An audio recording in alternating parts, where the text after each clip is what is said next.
There's something haunting about standing in the shadow of an ancient structure, its stones whispering secrets we still can't fully decipher. Picture this, a blueprint so precise, so ingenious, that even with all our modern technology and engineering marvels, we can't replicate it. These lost designs, scattered across time and civilizations, aren't just relics of the past. They're puzzles that defy logic, leaving experts scratching their heads in wonder. Today, we're diving deep into 24 of these enigmatic blueprints, each one a testament to the brilliance of ancient minds and a mystery that refuses to be solved.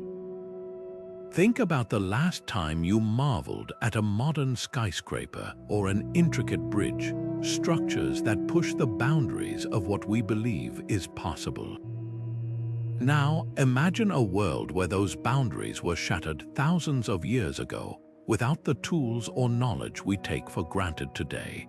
From hidden chambers buried beneath deserts to temples aligned with celestial events with pinpoint accuracy, these blueprints reveal a level of sophistication that shouldn't exist in their time. How did they do it? What knowledge was lost when these civilizations faded into history? And why do these designs continue to baffle the brightest architects and engineers of our era? This isn't just a journey through ruins and old drawings, it's an exploration of human ingenuity at its most mysterious. Every blueprint we uncover raises more questions than answers, pulling us deeper into the enigma. Were these designs the work of advanced forgotten techniques, or is there something even more extraordinary at play? As we piece together the fragments left behind, one thing becomes clear: the past holds secrets we're only beginning to grasp. So let's step into the unknown together, unraveling the stories behind these 24 lost blueprints, and discover why they remain some of history's most tantalizing unsolved mysteries. The first one might just change the way you see ancient civilizations forever. The Great Pyramid of Giza stands as one of humanity's most enduring enigmas, a structure so meticulously crafted that even modern architects struggle to explain its full design. Recent scans using advanced technology have uncovered something astonishing: hidden chambers and passages that don't match any known records or ancient texts. These secret spaces, buried deep within the pyramid's core, raise more questions than answers. What purpose did they serve? Were they meant to safeguard sacred artifacts, or could they have housed knowledge so advanced that it was deliberately concealed? One of the most baffling aspects of the pyramid isn't just its hidden compartments, but its near-perfect alignment with the stars. The precision with which it points to celestial bodies like Orion's belt suggests the builders possessed an understanding of astronomy far beyond what we've credited them for. How did they achieve such accuracy without modern instruments? Some researchers believe the original blueprints, now lost to time, contained advanced mathematical and astronomical principles, knowledge that might have been passed down through generations before vanishing into history. Then there's the construction itself. The pyramid's massive limestone blocks fit together with seams so tight you can't slide a sheet of paper between them.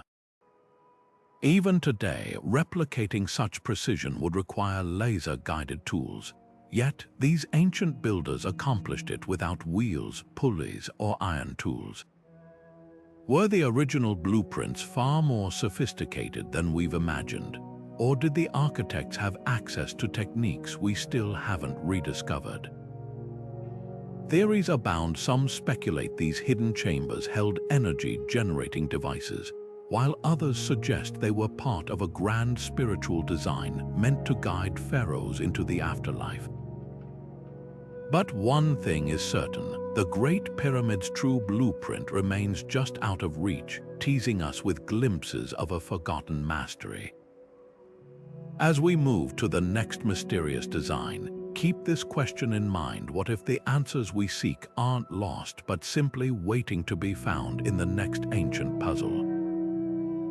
Buried beneath the waves for over 2,000 years, the Antikythera Mechanism emerged from a shipwreck not as a corroded relic, but as a revelation.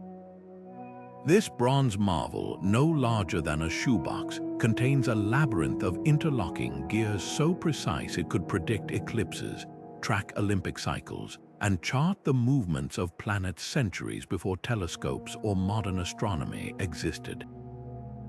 What's truly staggering isn't just its complexity, but the fact that nothing like it appears in historical records for another 1,000 years.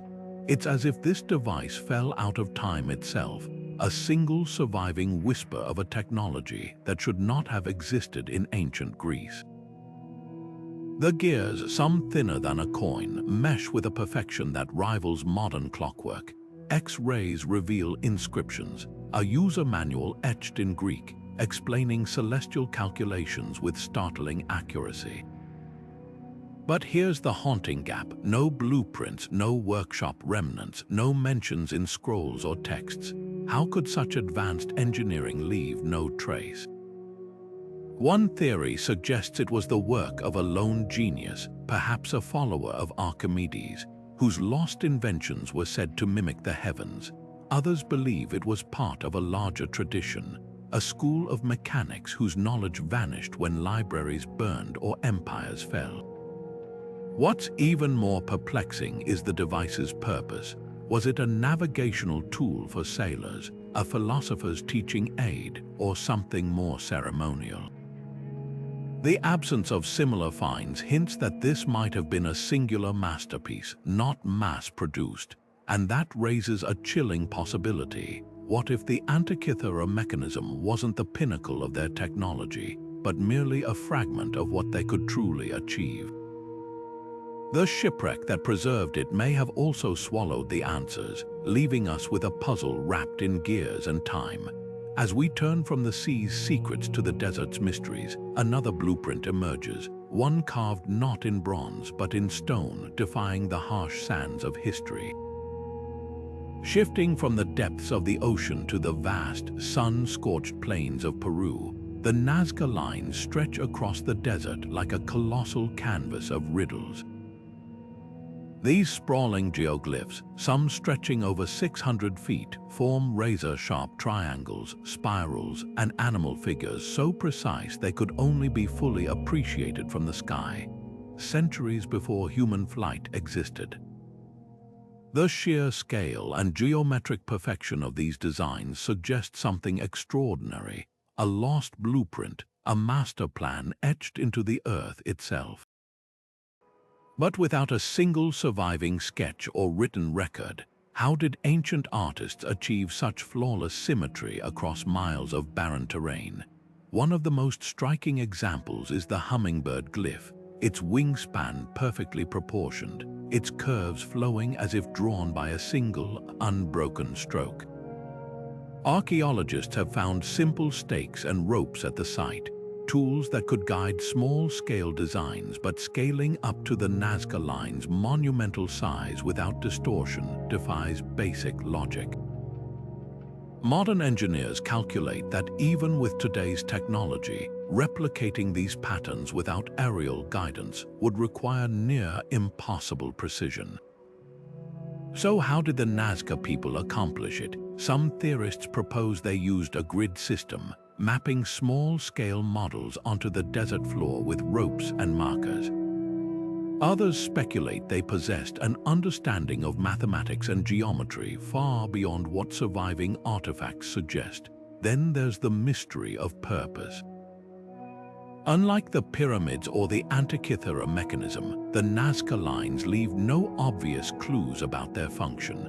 Were they ritual pathways, astronomical calendars, or perhaps messages to gods or visitors looking down from above? Recent studies reveal eerie correlations between the lines and underground water sources, hinting at a practical use for survival in the arid landscape. Yet, their alignment with solstices and celestial events complicates the picture. suggesting a dual purpose blending the practical and the sacred. The absence of any surviving blueprints deepens the intrigue. If these designs were part of a larger architectural or spiritual plan, what else might have been lost? Could the lines be fragments of a grander scheme, a desert-wide code we've yet to crack? As the desert wind slowly reclaims these ancient markings, they challenge our assumptions about the limits of ancient ingenuity. And now, as we turn from the open desert to the heart of the Andes, another marvel awaits, a city where stones fit together like pieces of an impossible puzzle, defying both time and gravity. High in the Andes, the walls of Saxehuaman rise like a giant's jigsaw puzzle, their stones so perfectly fitted that even 500 years of earthquakes haven't shaken them apart. Some of these boulders weigh over 100 tons, yet they're carved with such precision that you can't slide a razor blade between them. No mortar, no gaps.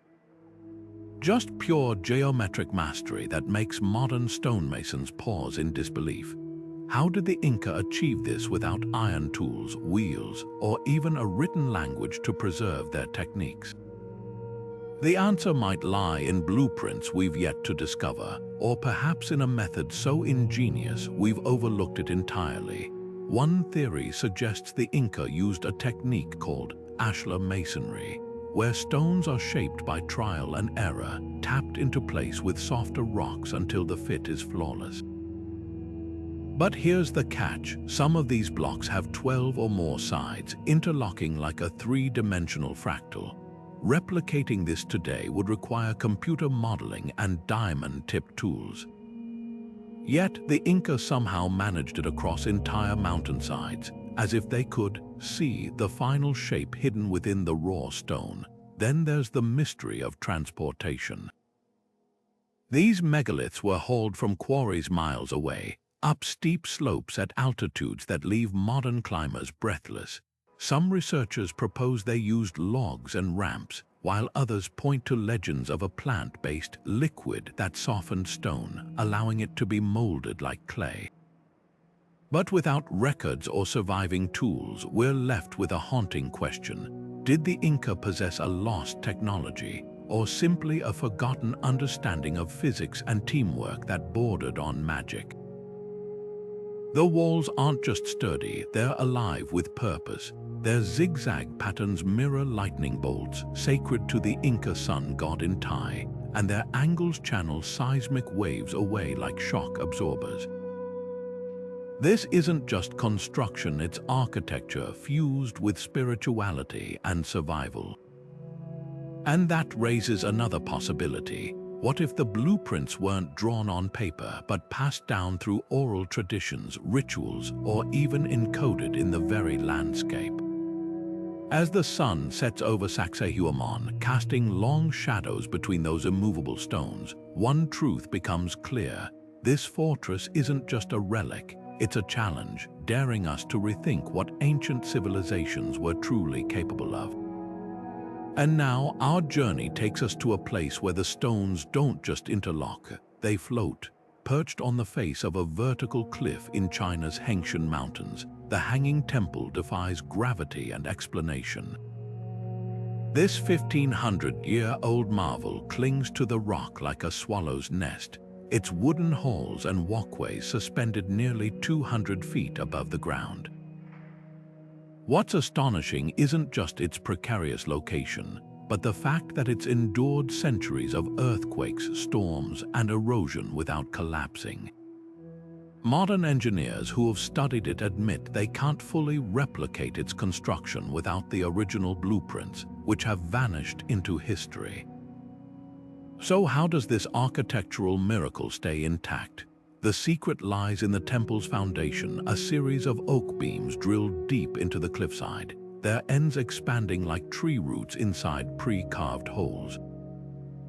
This flexible anchor system allows the structure to sway with wind and tremors rather than resist them, a principle similar to modern seismic dampers. But here's the puzzle. The builders achieved this without metal tools or precise measuring devices. Some beams are fitted with dovetail joints so intricate they resemble fine cabinetry, yet they were carved using nothing but fire-hardened wooden drills and stone chisels.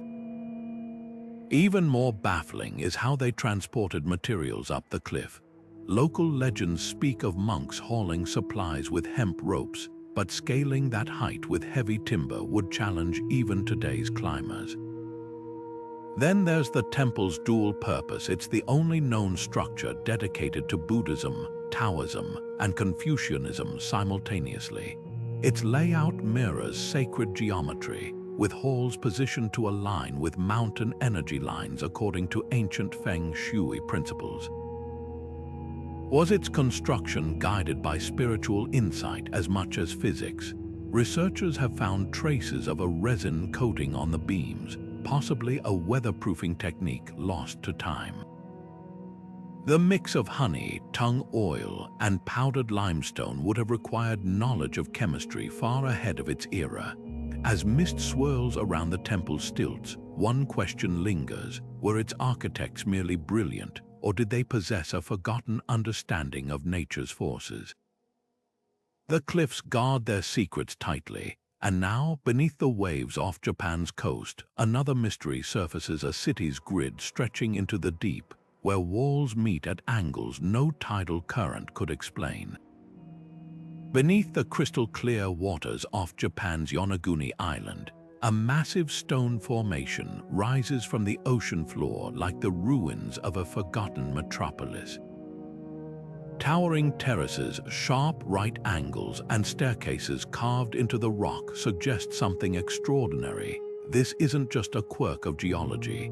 The Yonaguni monument's flat plains and precise corners look eerily like the work of human hands, yet no ancient texts or blueprints mention its construction.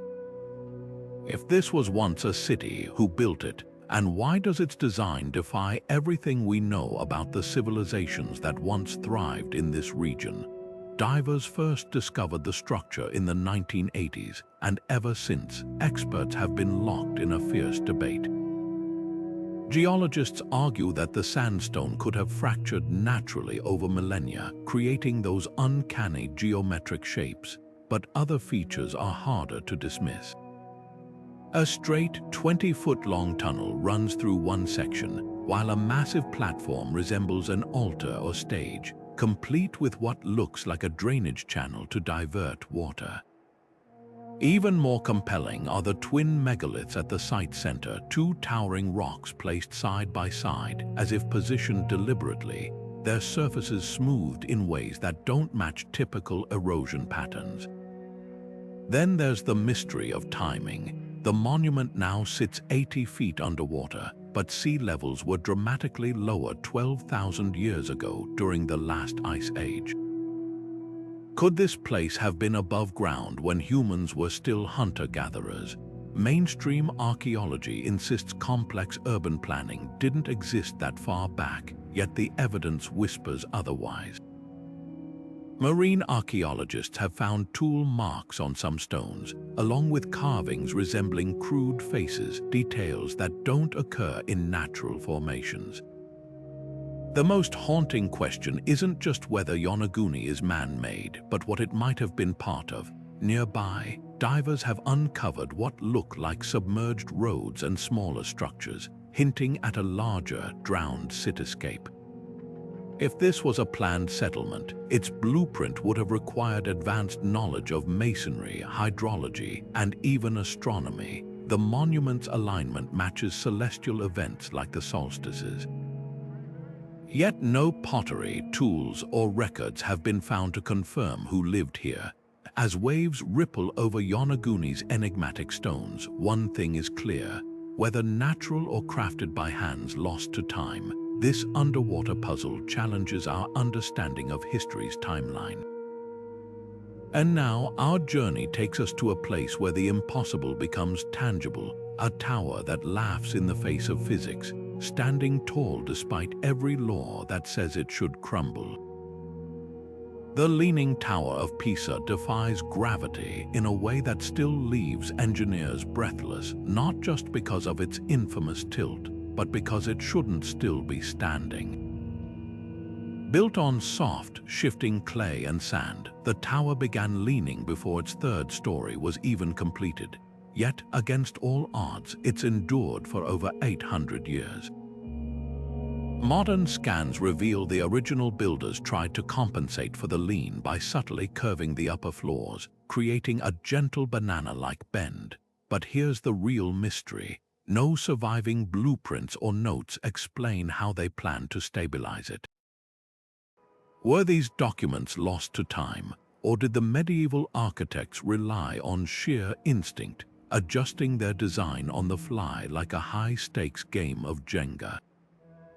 What's even more astonishing is the tower's resilience.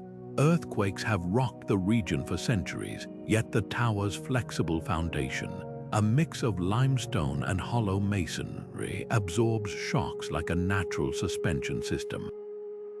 In the 1990s, engineers finally intervened, removing soil from beneath the north side and anchoring the base with steel cables. But the original builders had no such technology.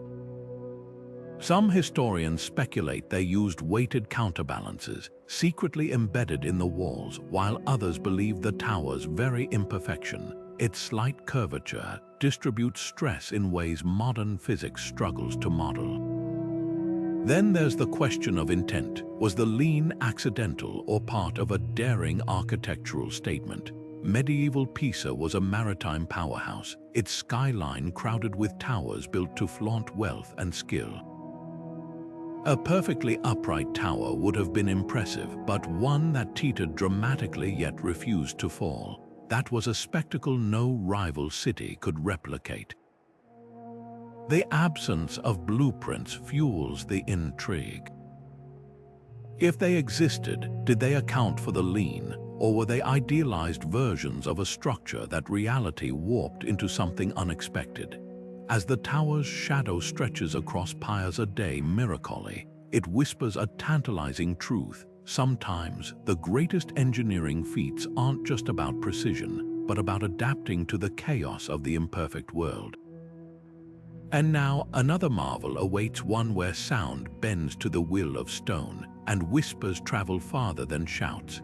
Hidden within the walls of Scotland's Roslyn Chapel, a musical mystery hums through the centuries.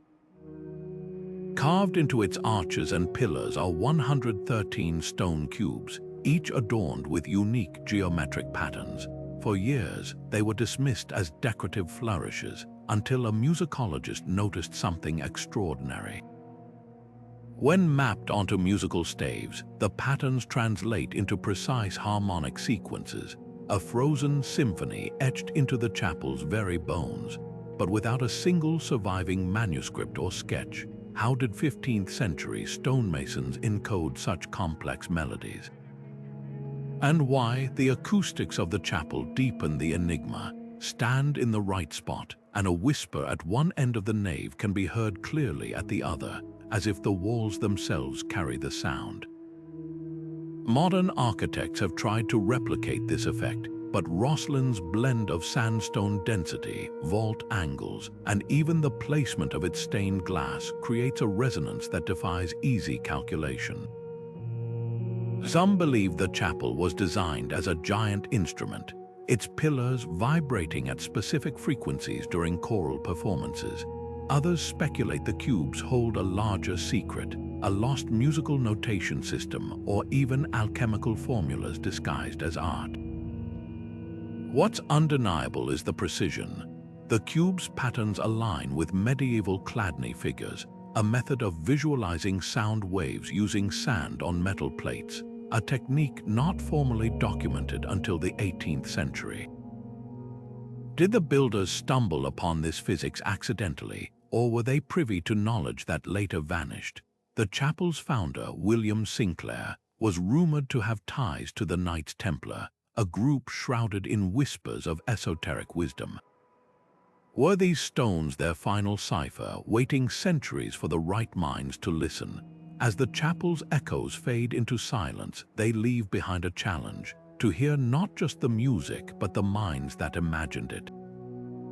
And now our journey takes us to a place where walls don't just sing, they hold the secrets of the stars themselves. the Hagia Sophia's dome doesn't just tower over Istanbul, it sings. Step inside and you'll witness an acoustic marvel that defies logic. Whispers spoken at one end of the cavernous space travel crystal clear to the other, as if the very air conspires to carry secrets. Built in the 6th century without so much as a rudimentary microphone, this architectural masterpiece achieves sound distortion so precise it rivals modern concert halls. Yet, the original blueprints vanished centuries ago, leaving engineers to reverse engineer its mysteries. How did ancient architects manipulate sound waves with nothing but brick, mortar, and intuition?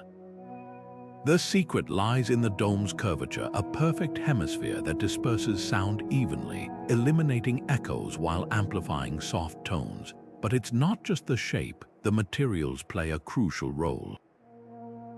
The builders mixed lightweight pumice into the mortar, creating a porous structure that absorbs disruptive frequencies. 40 arched windows pierce the base, not just for light but to stabilize air pressure, preventing sound from scattering. Modern acoustic scans reveal something even more astonishing. The dome's dimensions align with the harmonic ratios found in musical scales, suggesting the architects understood wave physics centuries before it was formally studied. Then there's the mystery of intent. Was this sonic precision accidental, or did the Hagia Sophia's designers craft it as a spiritual tool? In Byzantine rituals, priests' chants were meant to evoke divine presence, their voices seeming to emanate from the heavens themselves.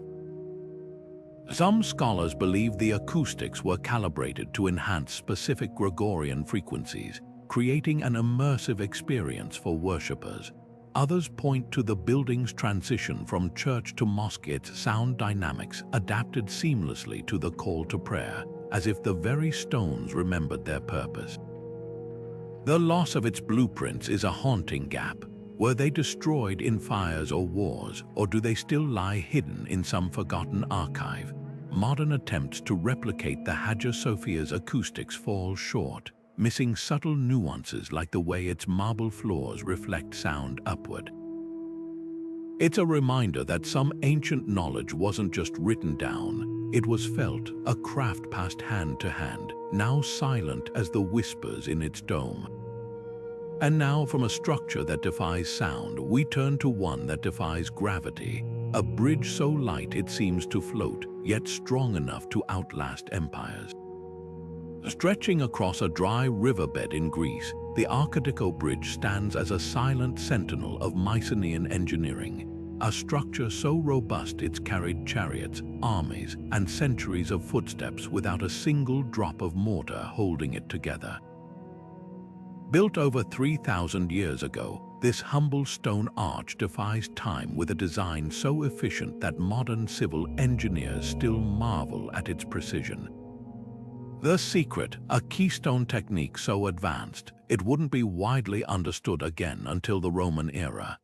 Yet, not a single sketch or blueprint survives to reveal how these ancient builders calculated the exact curvature needed to distribute weight flawlessly. The bridge's genius lies in its simplicity.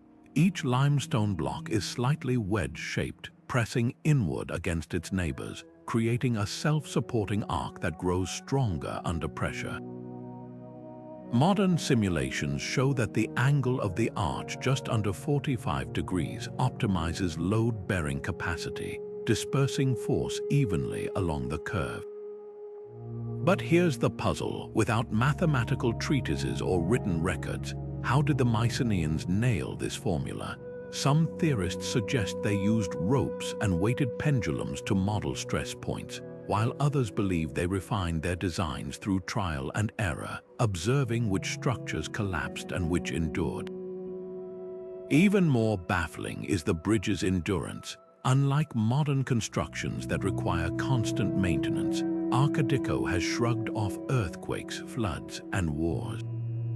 Its stones, rough-hewn by bronze tools, fit together with just enough irregularity to allow subtle movement during tremors, a feature today's engineers call dynamic flexibility.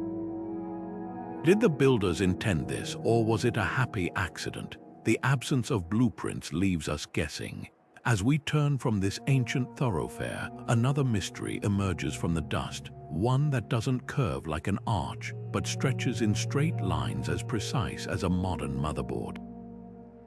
The city of Mohenjo-Daro, laid out in a grid so exact it seems to pulse with hidden logic, awaits.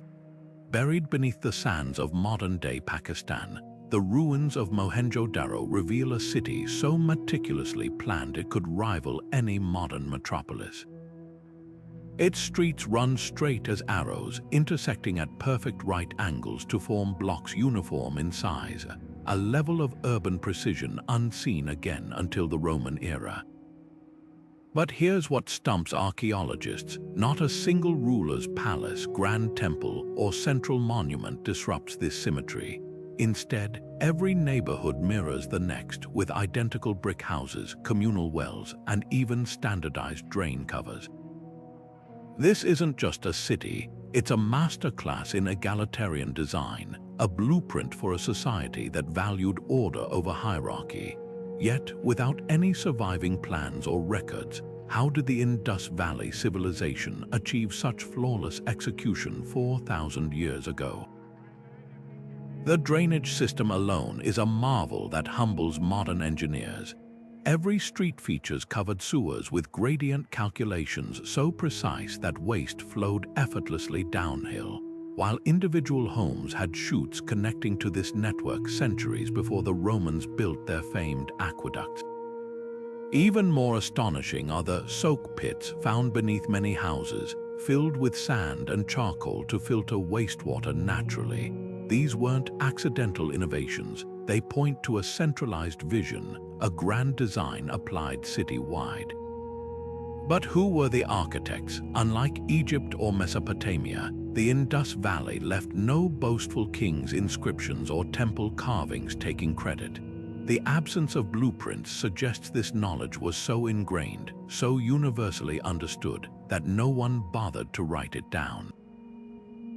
Then there's the mystery of materials. The bricks used across Mohenjo-Daro share identical proportions, a ratio of 4 to 2 to 1, and were fired to withstand millennia of floods.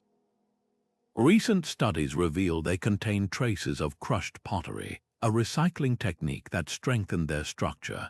Such uniformity implies strict building codes, but no clay tablets or scrolls outline these rules.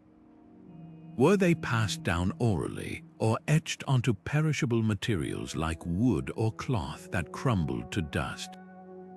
As we piece together fragments of this lost city, one haunting question lingers: was Mohenjo-Daro an anomaly, or part of a vast network of similarly planned cities? Over 1,000 Indus Valley sites share its features, hinting at a forgotten architectural language spanning thousands of miles. And now we turn from this urban enigma to a structure of an entirely different scale, one not built brick by brick, but carved from the living earth itself. Chiseled from a single granite mountainside in southern India, the Kailasa temple at Ellora isn't just a building, it's a sculpture on a cosmic scale. Imagine workers starting at the top, carving downward for over a century to free this monolithic masterpiece from the rock. The result: a temple complex so vast it could swallow the Parthenon whole, with pillars, courtyards, and even a bridge, all originating from one uninterrupted block. Modern engineers estimate that removing 3 million cubic feet of stone would require today's tools and lasers to replicate such precision. Yet, 8th century artisans achieved it with little more than hammers and chisels, guided by a blueprint that vanished with its creators.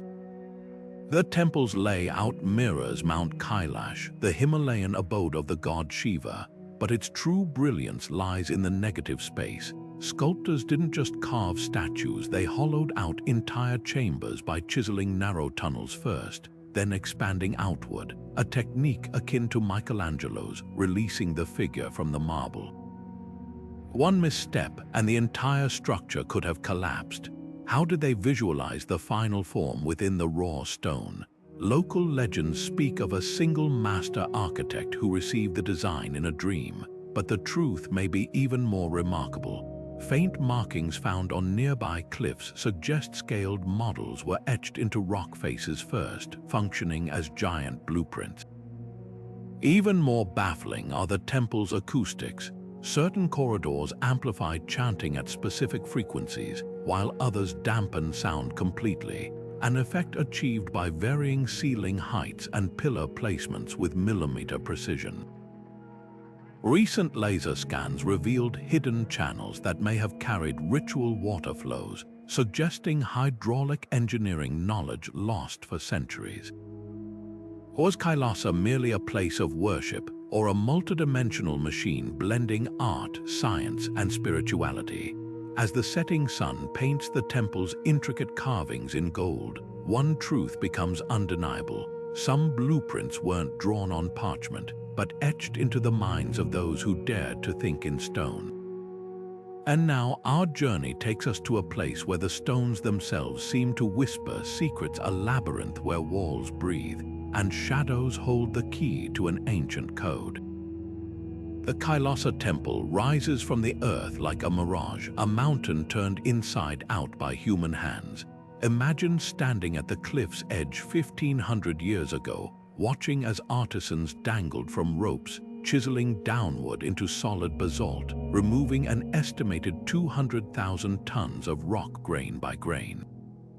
No scaffolding, no dynamite, just a vision so clear they carved an entire temple complex, complete with a 3-story tower, intricate reliefs, and even a functional drainage system, by starting at the peak and working their way to the ground. The absence of any surviving blueprints isn't just a gap in history, it's a deafening silence. How do you plan something so audacious without leaving a single sketch behind? The precision is almost supernatural.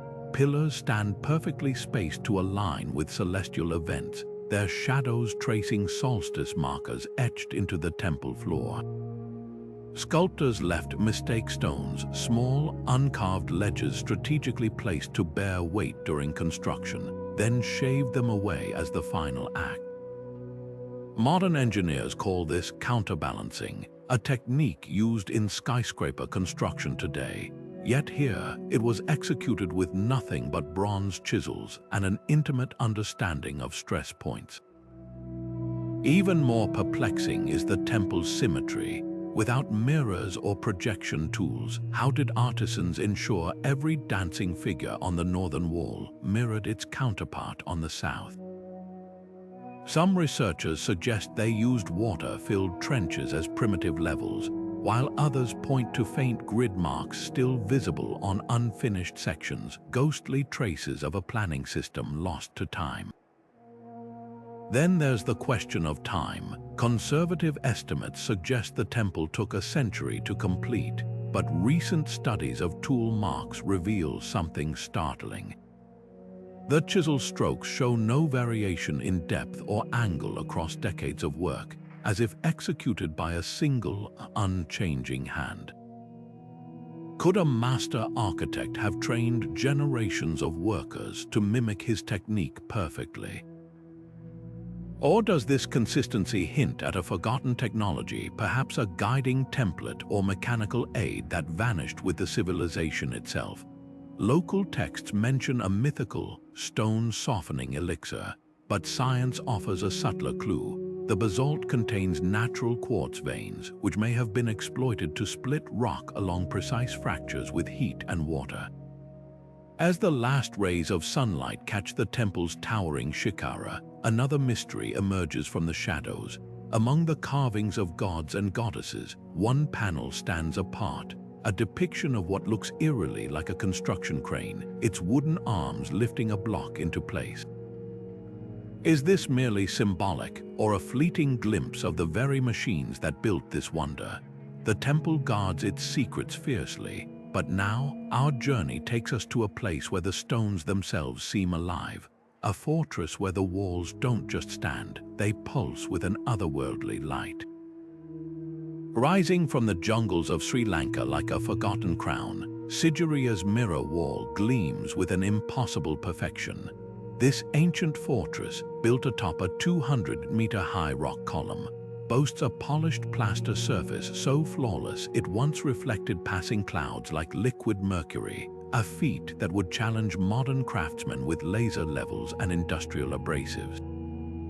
The wall stretches nearly 500 feet along the cliff's edge, its surface still smooth to the touch after 15 centuries of monsoons and scorching sun. Restoration teams attempting to match its luster have failed repeatedly. Their modern mixtures crack or dull within years, while the original coating endures. What lost recipe created this indestructible mirror?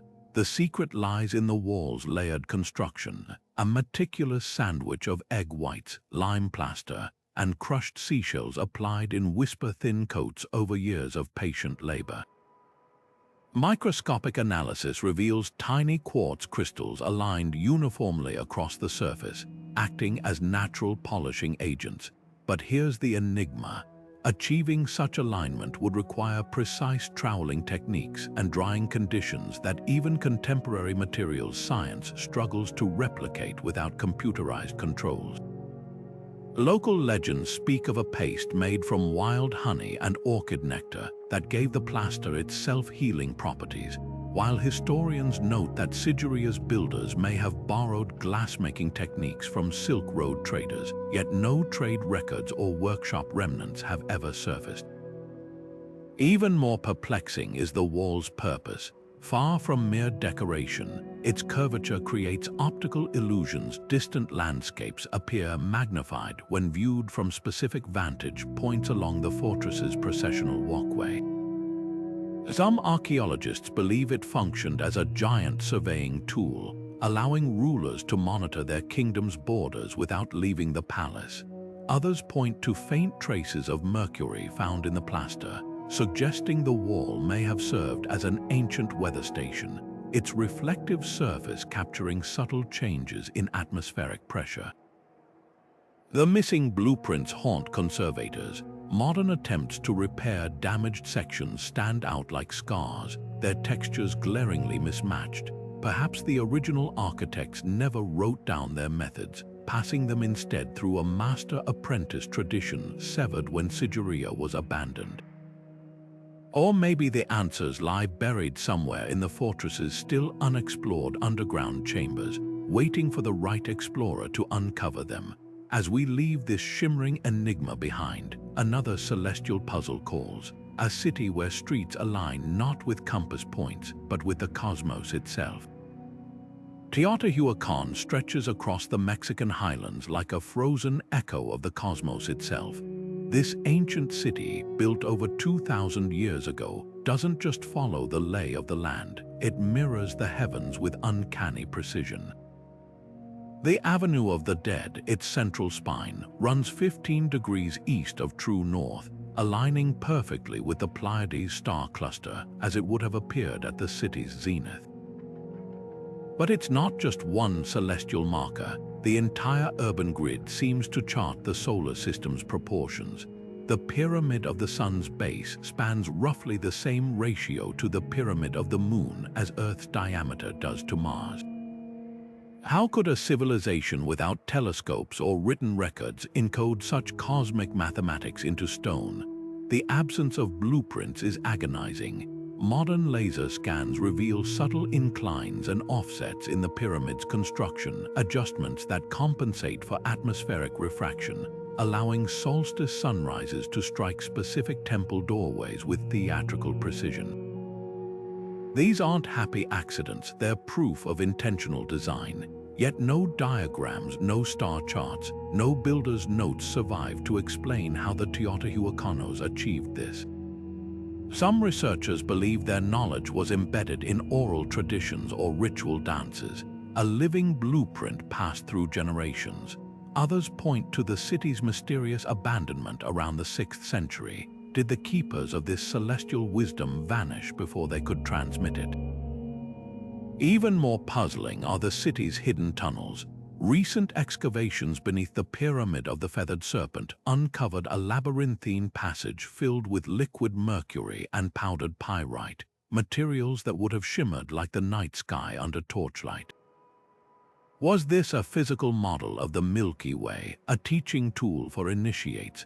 The tunnel's curvature matches the Arc of Cygnus, a constellation sacred to Mesoamerican cultures. Without written records, we're left with a haunting possibility. What if Teotihuacan wasn't just aligned with the stars but was conceived as a terrestrial counterpart to the cosmos?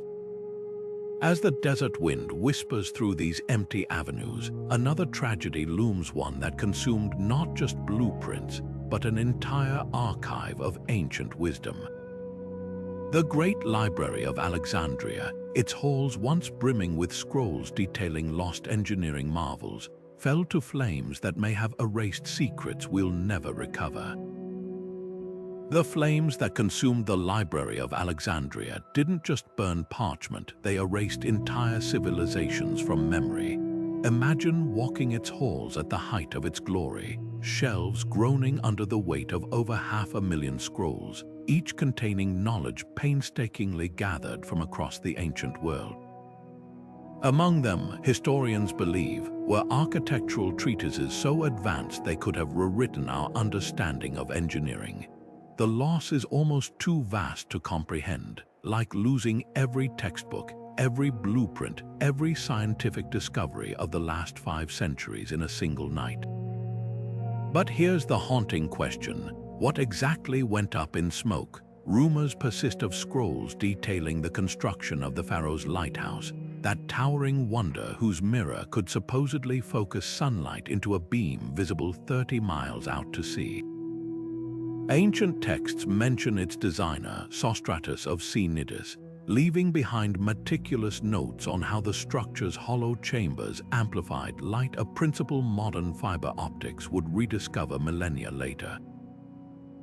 Then there's the missing plans for the Hanging Gardens of Babylon, if they ever existed at all. Some scholars speculate the gardens weren't in Babylon but Nineveh, their irrigation systems so complex they required constant maintenance by an army of engineers. Without the library's records, we're left with second-hand accounts and educated guesses. But the greatest tragedy might be the loss of knowledge we don't even know we've lost. Think of the anonymous master builders, the ones who designed self-cooling palaces in Persia or earthquake-resistant temples in Anatolia. Their techniques, refined over generations, could have been documented in those scrolls. The library's catalogue alone, said to span 120 volumes, was destroyed, leaving us with only fragments quoted by later writers. One such fragment mentions a floating theater designed by Archimedes, its counterweight system allowing it to pivot like a modern revolving stage. Was this pure legend or a glimpse of the marvels we'll never fully understand? The fire itself is shrouded in mystery. Blame often falls on Julius Caesar's siege in 48 BCE, but some historians argue the library declined gradually, its contents scattered or sold off over centuries. A few scrolls may have survived in private collections or distant monasteries, their origins forgotten. In 2004, archaeologists diving in Alexandria's harbor found waterlogged parchment fragments, too degraded to read, but proof that remnants of this knowledge might still lie hidden beneath layers of silt and time. As we turn from this vanished archive, another enigma emerges, one not lost to fire, but sealed deliberately.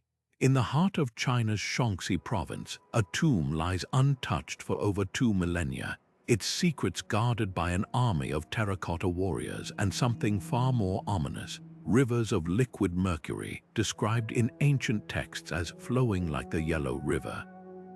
The tomb of Qin Shi Huang, China's first emperor, defies every attempt to open it safely. Remote sensing reveals a sprawling underground palace with ceilings inlaid with pearls to mimic the night sky, but the real mystery lies in its design. How did the builders construct a chamber that's remained structurally intact, untouched by earthquakes for 2,200 years?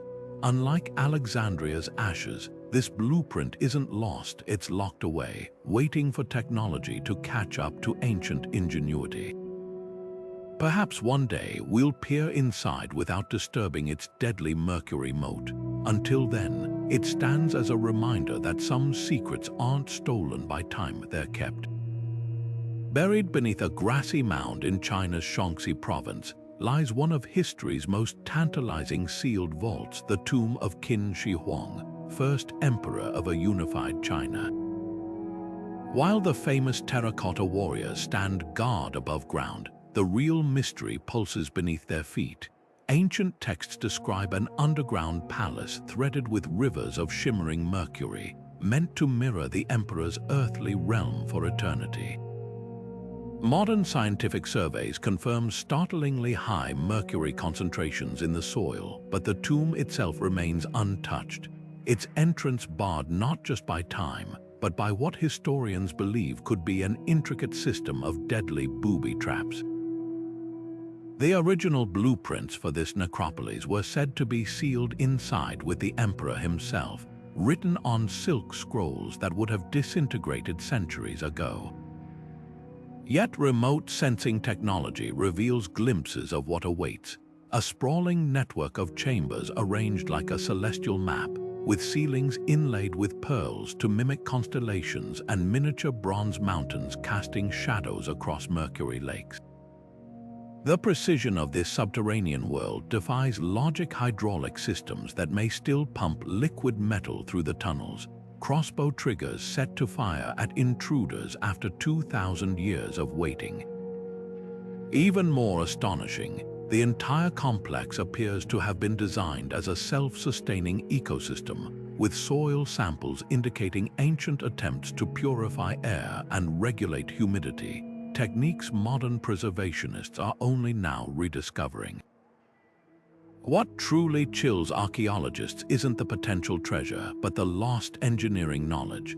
The tomb's outer walls, made from a unique mixture of fired clay and rice paste, show no signs of erosion or earthquake damage, a construction secret that could revolutionize building techniques today. Rumors persist of a stone waterfall mentioned in fragmented texts, a cascading barrier meant to seal the inner chamber permanently.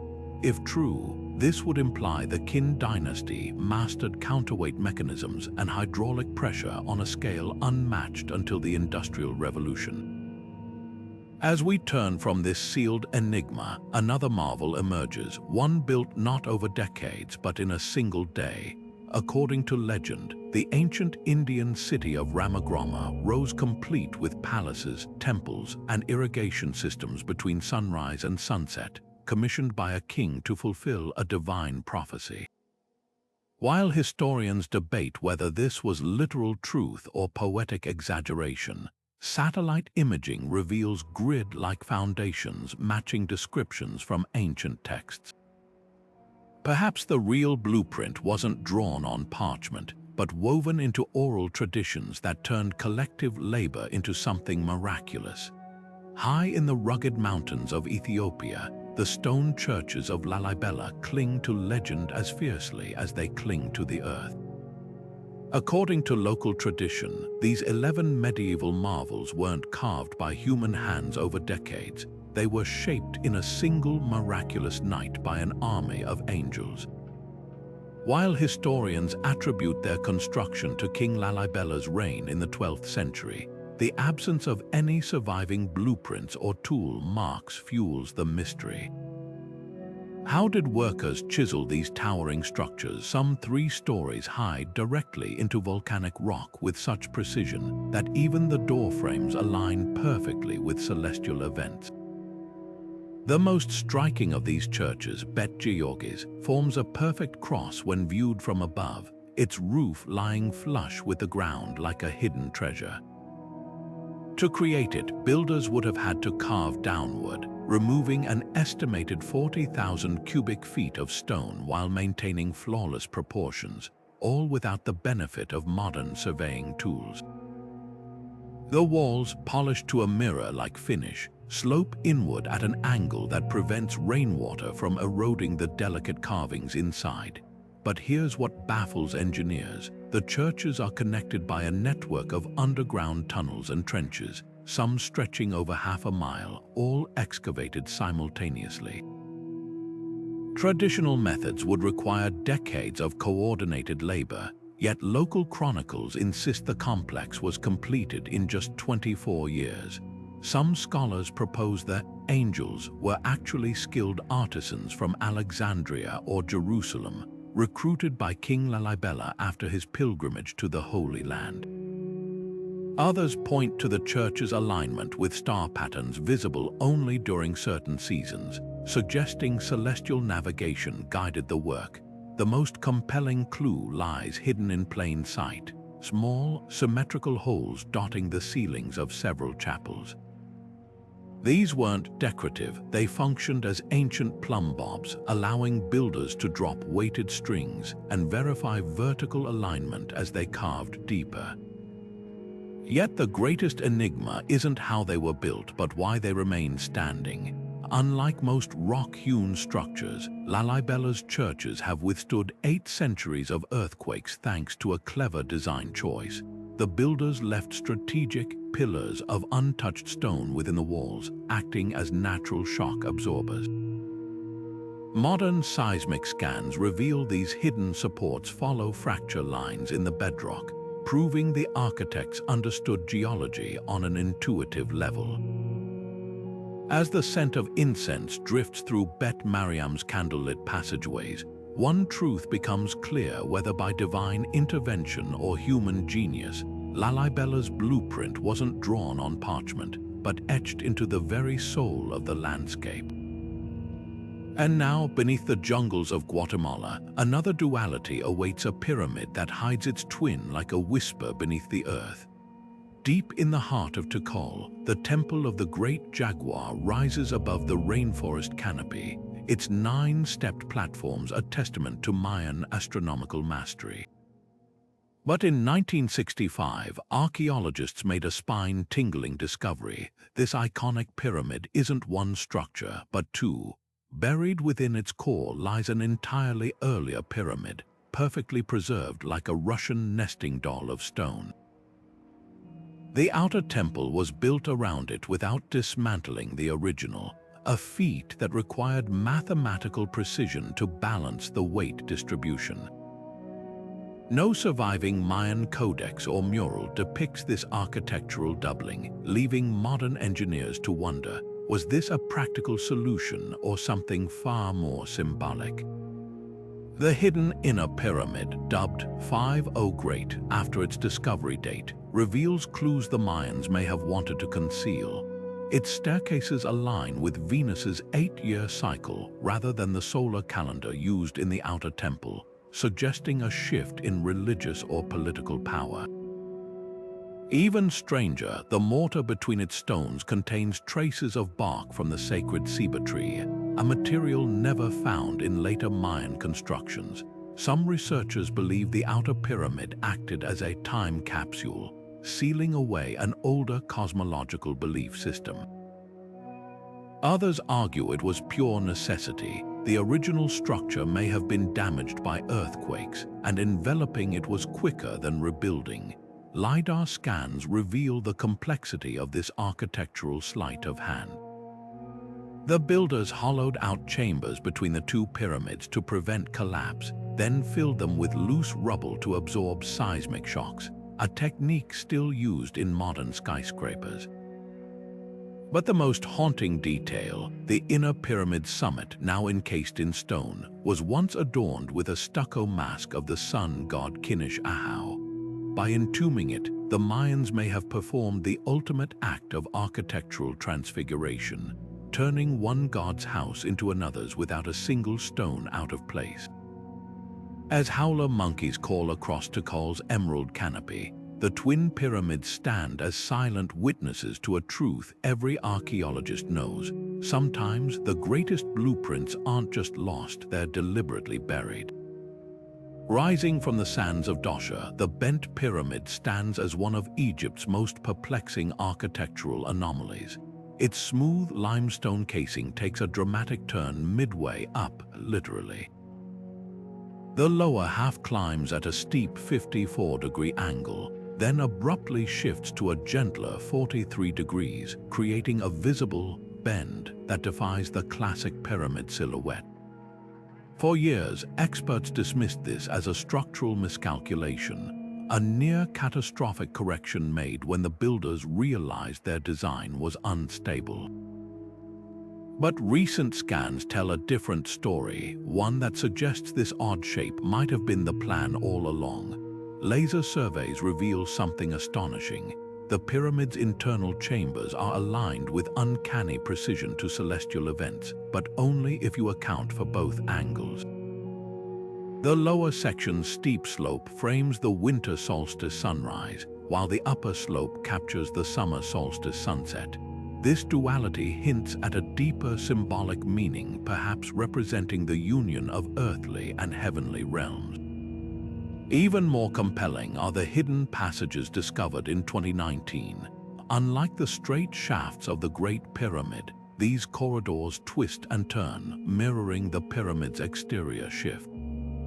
Some Egyptologists now believe the bent pyramid wasn't a mistake, but a prototype for a new kind of sacred geometry, a bridge between the stepped pyramids of the past and the smooth-sided wonders to come.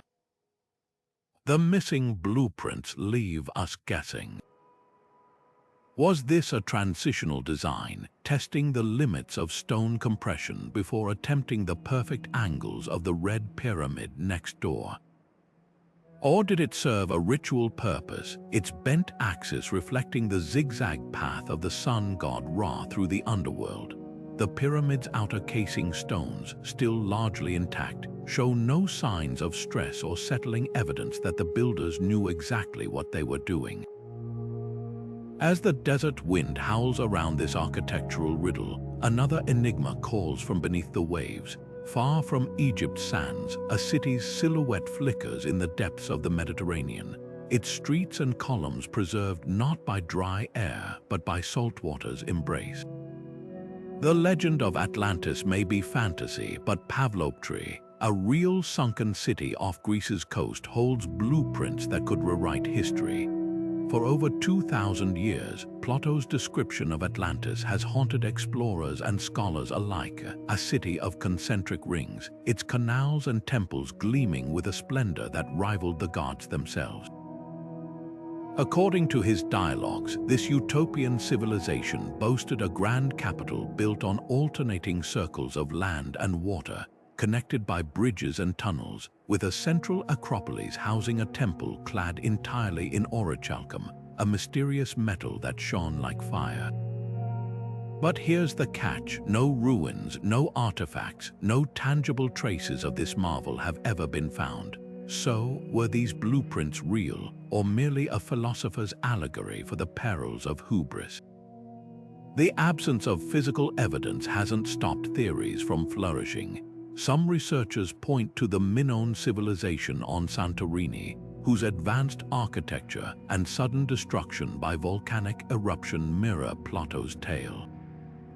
Others argue Atlantis was inspired by the Tartessos culture in Spain, known for its intricate water management systems. Yet none match the precise circular design Plato described, a layout so geometrically perfect it would have required surveying techniques far ahead of its time. Modern simulations show such a city would need precise elevation calculations to prevent the outer canals from flooding the inner rings, a feat even today's engineers would find daunting without computer models. What's most fascinating isn't the debate over Atlantis's existence, but why its blueprint endures. The design, a series of perfect circles, echoes sacred geometry found in everything from Celtic stone rings to Buddhist mandalas. Was Plato tapping into an archetype, a shared vision of an ideal city that transcends cultures, or did he record fragments of a real, lost knowledge? The answer may lie not in the sea but in the stars. As we turn from myth to measurable reality, another ancient wonder awaits, one where the stones themselves mark the passage of time.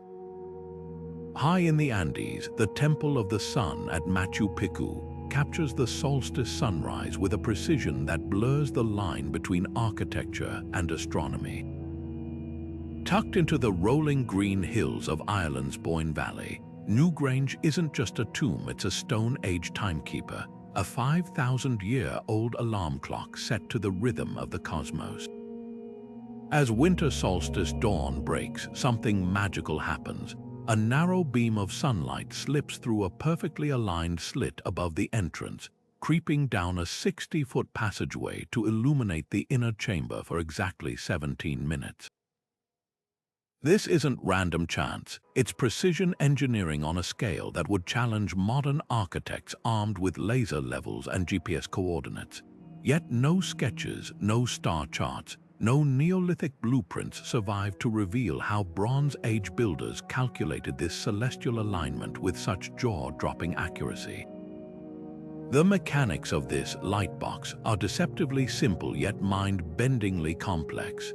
The roof box, a small opening lined with quartz crystals, acts like a camera aperture, filtering and directing sunlight into the tomb's heart.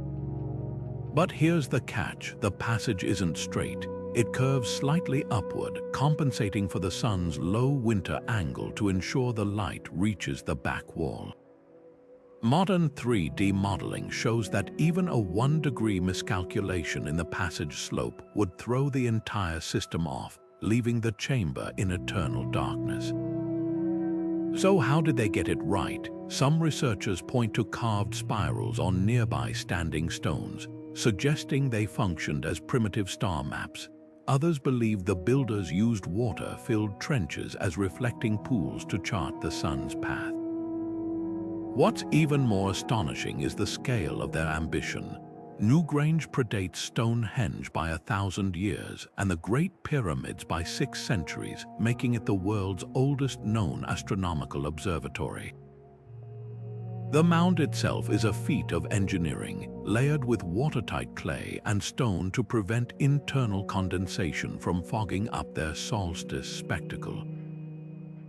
Yet the absence of any written records leaves us with a tantalizing question. Was this a one-off stroke of genius or part of a wider tradition of sky watching that vanished without a trace? As the last golden rays retreat from Newgrange's inner chamber, another marvel of ancient craftsmanship emerges from the mists of time. Far from the emerald hills of Ireland, in the rugged highlands of Peru, stands a fortress where stones fit together so seamlessly, not even a blade of grass can slip between them. The walls of Saxehuaman stand as one of the Andes' most bewildering architectural feats, stones weighing up to 300 tons, carved with such geometric precision they interlock like pieces of an ancient 3-dimensional puzzle. Unlike other megalithic sites where gaps are filled with mortar, these granite blocks fit seamlessly, their edges so exact that even a single grain of sand couldn't slip between them. The real mystery: the Inca accomplished this without iron chisels, precision measuring tools, or written blueprints. Modern stonemasons have tried replicating the technique using only bronze and stone tools, yet even their best attempts leave visible seams.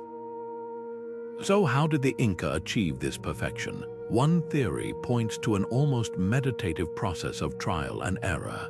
Artisans might have tapped each stone with softer rocks, listening for subtle changes in pitch to detect hollow spots, then shaving away imperfections until the fit was flawless.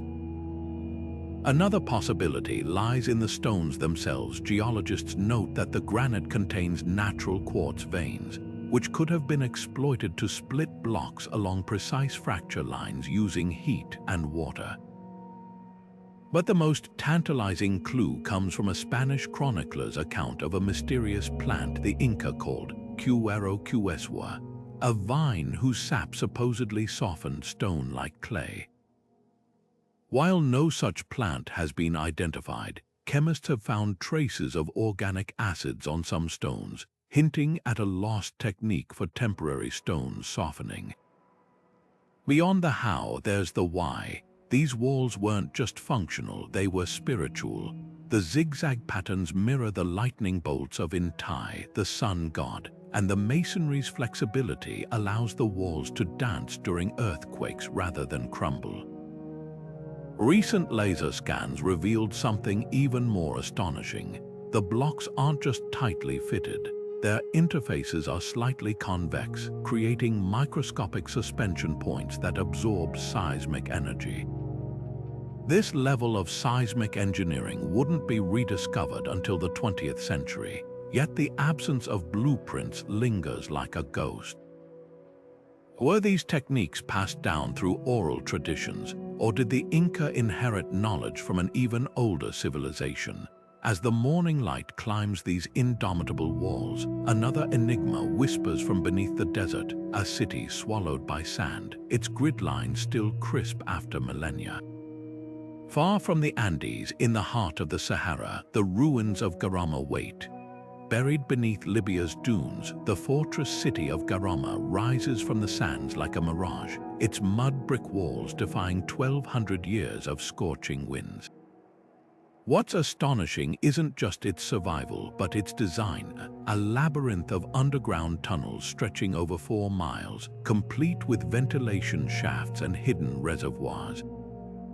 The Garamontes, an ancient Saharan civilization, built this subterranean network to channel precious groundwater, turning the desert into a thriving oasis. But without a single surviving map or blueprint, how did they plot these tunnels with such accuracy? Satellite imagery reveals something eerie. The surface streets align with underground channels in a mirror image, suggesting the city was planned as a dual system from the start. The Garamontes' secret might lie in their tools. Archaeologists have unearthed bronze plumb bobs and weighted ropes, simple devices that could have been used to maintain gradient and direction in the pitch-black tunnels. Even more intriguing are the ceramic fragments found in the reservoirs, etched with symbols that match the tunnel's branching patterns. Were these the blueprints, drawn on pottery shards because paper couldn't survive the desert climate? Modern engineers have tested the tunnel's slope, a consistent 1-degree drop per mile, ensuring water flowed steadily without erosion. Replicating this today would require laser-guided drills, yet the Garamontes managed it with Bronze Age technology. What's haunting is the realization that this system collapsed not from poor design, but from overuse. The Garamontes mined fossil water, an ancient aquifer that couldn't replenish until their wells ran dry. Their blueprints, if they existed, might have held the key to sustainable water management, lost when the desert reclaimed their city. As the wind scours the last traces of Garama's walls, we're left with a question. Did their disappearance bury not just a city, but a masterclass in survival that could still teach us today? Cut into the rose-red cliffs of Jordan, Petra's grandeur isn't just in its towering facades, it's in what lies beneath. This ancient city, carved from living rock, thrived in one of the most arid regions on Earth thanks to a water system so advanced, modern hydrologists are still piecing together its secrets. With no surviving blueprints, every carved channel and hidden cistern tells a story of ingenuity. Imagine a desert metropolis where fountains flowed and gardens bloomed, all fed by a network of tunnels and dams that harnessed flash floods instead of fearing them. The genius of Petra's design lies in its invisible infrastructure.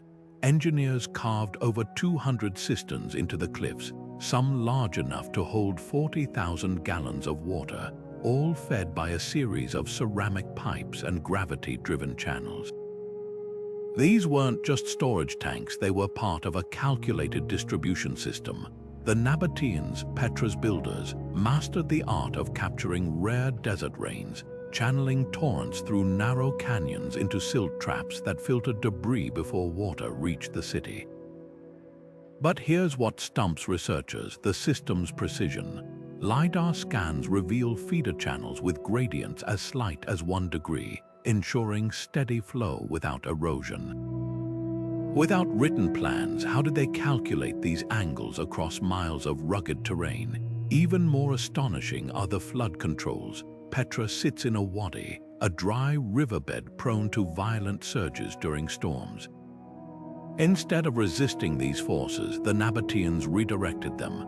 They built diversion dams with strategically placed weep holes to bleed off excess pressure, while underground conduits funneled water safely around the city. Modern simulations show these designs matched principles we'd only formalize in the 20th century. The absence of blueprints suggests this knowledge was so deeply ingrained, it was passed down through practice, each generation refining the art of turning scarcity into abundance. Now shift your gaze from hidden waterways to an even more elusive marvel. In the heart of Jaipur, India, stands the Jantar Mantar, a collection of gargantuan astronomical instruments, one of which defies the very laws of light. The Samrat Yantra, a sundial towering 90 feet tall, casts no shadow at noon during the equinoxes. Its designer, Maharaja Jai Singh, left behind no sketches explaining how he calibrated this monolithic timekeeper to such perfection. The answer might lie in the stones themselves, whispering secrets only the sun can decode. Standing 73 meters tall in the heart of Delhi, the Qutub Minar isn't just a triumph of medieval architecture, it's a silent conversation with the sun.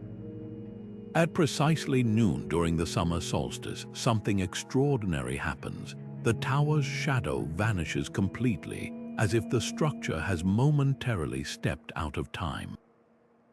This isn't an optical illusion or happy accident. The minaret's 5 distinct tiers, each with a carefully calculated taper, were engineered to align with the sun's zenith position in a way that defies the era's known astronomical tools. No surviving blueprints explain how 12th century architects achieved this feat, but the precision speaks volumes. The secret lies in the minaret's geometry. Each of its fluted layers narrows at a specific ratio, creating a profile that interacts with sunlight like a finely tuned instrument. Modern 3D modeling reveals that the angles of these tiers correspond to the solar declination on key dates of the year, effectively cancelling out the shadow at predetermined moments. Even more astonishing, the tower's red sandstone and marble bands aren't merely decorative, they serve as visual markers for tracking the sun's progression across seasons. Some researchers believe the builders used polished metal plates or water-filled basins as primitive theodolites to measure solar angles, while others point to Sanskrit texts describing shadow-based calculation methods lost during the Delhi Sultanate's rise. What's truly baffling is the absence of any written planning documents. The Qutub complex's surviving inscriptions boast of the minaret's grandeur, but remain silent on its astronomical genius. This suggests the knowledge may have been orally transmitted by guilds of master builders, their techniques refined over generations but never committed to parchment. The tower's alignment isn't just a technical marvel, it's a cultural cipher. Its shadowless noon coincides with ancient harvest festivals, hinting at a deeper synchronization of architecture, agriculture, and celestial reverence. As the sun climbs past its zenith and the minaret's shadow reluctantly reappears, another marvel waits in the wings, one held together not by mortar or precise angles, but by sheer gravitational harmony. Nestled in China's Shaanxi province, the wooden pagoda of Yingxian stands as the world's oldest and tallest all-wooden structure, its 9 stories assembled without a single nail. The secret to its 1,000-year endurance, a blueprint woven into the very grain of its 54 different bracket types, each interlocking like a 3-dimensional puzzle. This pagoda doesn't just resist earthquakes, it dances with them. Its flexible dugong joint system allows the structure to sway like a reed in the wind, dissipating seismic forces through carefully calculated friction. The real mystery isn't just the absence of metal fasteners, but how the builders visualized such complex load distributions without modern engineering software. Some scholars believe the design emerged from observing tree canopies, nature's own shock-absorbing structures, while others cite Tang Dynasty manuscripts describing floating joint techniques lost during the Mongol invasions. The pagoda's survival is a testament to forgotten craftsmanship. Unlike stone monuments, wooden structures require active maintenance, yet no repair records exist. Instead, the building itself holds clues. Subtle notches on its beams match lunar cycle symbols, suggesting a maintenance calendar encoded in the architecture. As the wind whispers through its thousand-year-old eaves, one truth becomes clear: some blueprints weren't meant to be read, but felt, their wisdom passed from hand to hand until only the structures themselves remain to tell the tale. The Forbidden City's Hall of Supreme Harmony stands as a silent symphony of wood and gravity, a masterpiece assembled without a single nail. For over 600 years, its interlocking dugong brackets have withstood earthquakes, fires, and wars, flexing like living joints rather than crumbling under pressure. Each of these wooden puzzles, some comprising over 100 individual pieces, fits together with such precision that even modern engineers struggle to replicate their seamless harmony. The original blueprints vanished, likely burned when dynasties fell or craftsmen took their secrets to the grave. What remains are the structures themselves, whispering clues to those who know how to listen. Carvers didn't just shape wood, they choreographed it. The dugong system works like a three-dimensional jigsaw, where brackets and beams lock together under compression, distributing weight evenly across the structure. During earthquakes, the joints shift and settle, then snap back into place like a tree bending in the wind. In 2017, researchers tested a scaled-down model on a seismic shake table. It survived simulations of tremors twice as strong as the one that toppled modern towers in the 2008 Sichuan earthquake. Yet the builders achieved this without glue or metal fasteners, relying solely on friction and geometry. The real mystery isn't just the technique, but how it was transmitted across generations. Apprentices reportedly learned by touch, memorizing the feel of correctly fitted joints rather than studying diagrams. Some historians believe master carvers encoded their knowledge into song mnemonic chants that preserved ratios and angles in lyric form. Others point to the Lu Ban Jing, an ancient carpentry manual now lost, said to contain foldable paper models of complex joints, the closest surviving artifact. A single 17th century scroll depicting 81 bracket types, but with no instructions on their assembly. As the morning sun filters through the Forbidden City's latticework, another enigma surfaces, not in wood, but in water. Far from Beijing's crimson walls, a city's reflection shimmers beneath a lake's surface, its streets preserved like a fly in amber. The legendary Lion City, drowned deliberately to make way for a hydroelectric dam in 1959, hides intact architecture from the Ming and Qing dynasties beneath 40 meters of water. Its forgotten blueprints may still lie sealed in submerged archives, waiting for the day when technology can reclaim them without erasing their ink. Beneath the wide skies of what is now Illinois, the lost city of Cahokia once pulsed with life, a sprawling metropolis whose earthen pyramids rivaled the stone monuments of Egypt in both scale and mystery. The largest Monk's Mound rises 100 feet above the Mississippi floodplain, its 4 terraces covering more ground than the Great Pyramid of Giza's base. Yet, unlike their stone counterparts, these mounds were sculpted from packed earth and clay, basketful by basketful, without the benefit of wheels or beasts of burden. What's even more astonishing than their construction is their alignment. The Grand Plaza, the towering mounds, even the wooden sun circles, now long decayed, all positioned to frame the solstice sunrise and the moon's southernmost rise with eerie precision. The absence of any surviving blueprints leaves archaeologists grappling with a tantalizing question. Were these structures sacred calendars, political symbols, or something far more practical?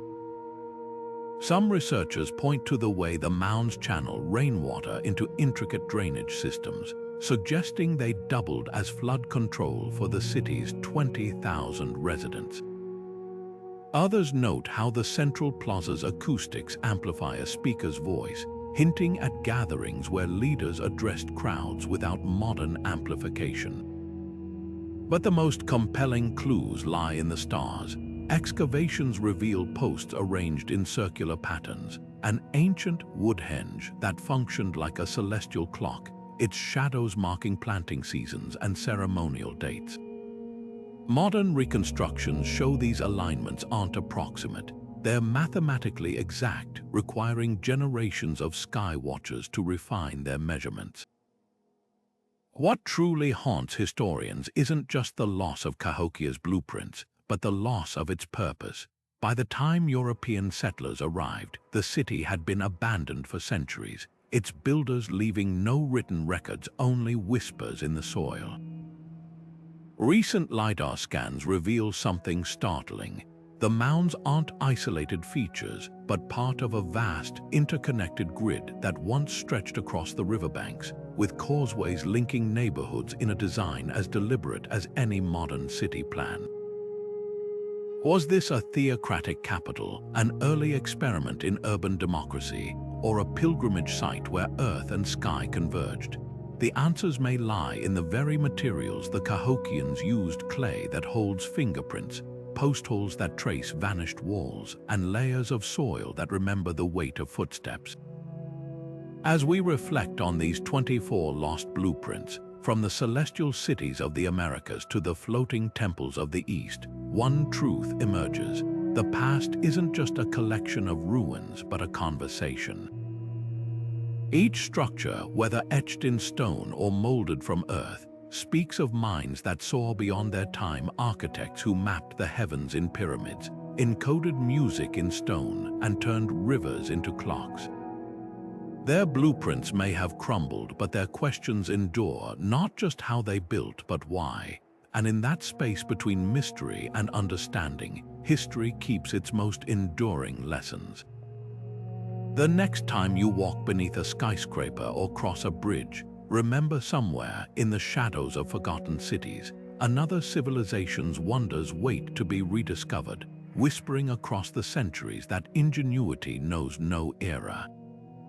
From pyramids that chart the cosmos to temples carved from living rock, these 24 lost blueprints stand as silent witnesses to a truth we're only beginning to grasp. Ancient architects didn't just build structures, they encoded entire worldviews into stone.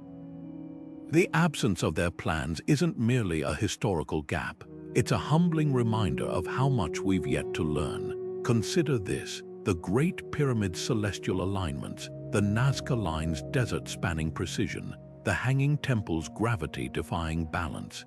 Each achievement suggests a mastery of principles modern science is still unraveling.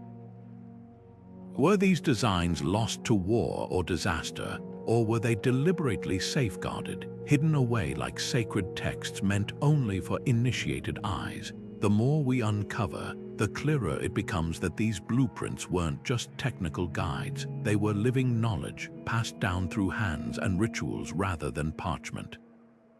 Take the Incas' seamless stonework or Lalibella's angel-hewn churches. These marvels survived because their builders understood materials and forces in ways we can't yet replicate, even with supercomputers and synthetic alloys.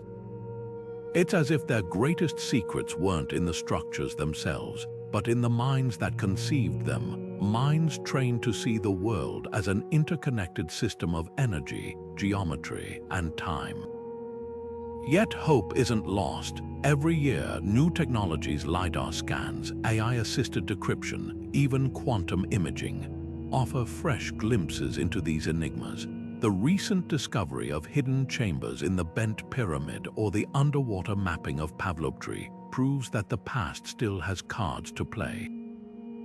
Perhaps the next breakthrough lies in an unread manuscript, a buried artifact, or even a reinterpretation of ancient myths that we've dismissed as mere stories. As the sun sets on our exploration, one thing is certain: these blueprints, whether etched in stone or whispered through generations, challenge us to rethink what's possible. They blur the line between myth and engineering, between art and science, leaving us with a question that lingers long after the video ends: not just how they were built, but what they can still teach us. If history has taught us anything, it's that every answer unveils new mysteries. So stay curious, keep questioning, and remember, the next great discovery might be hiding in plain sight, waiting for the right moment to reveal itself. Until then, the shadows of these ancient wonders will keep whispering their secrets to those willing to listen. What's your take? Which of these lost blueprints leaves you awestruck, or makes you wonder if we've underestimated our ancestors? Drop your thoughts below, and don't forget to subscribe for more deep dives into history's greatest puzzles. The past isn't finished with us yet.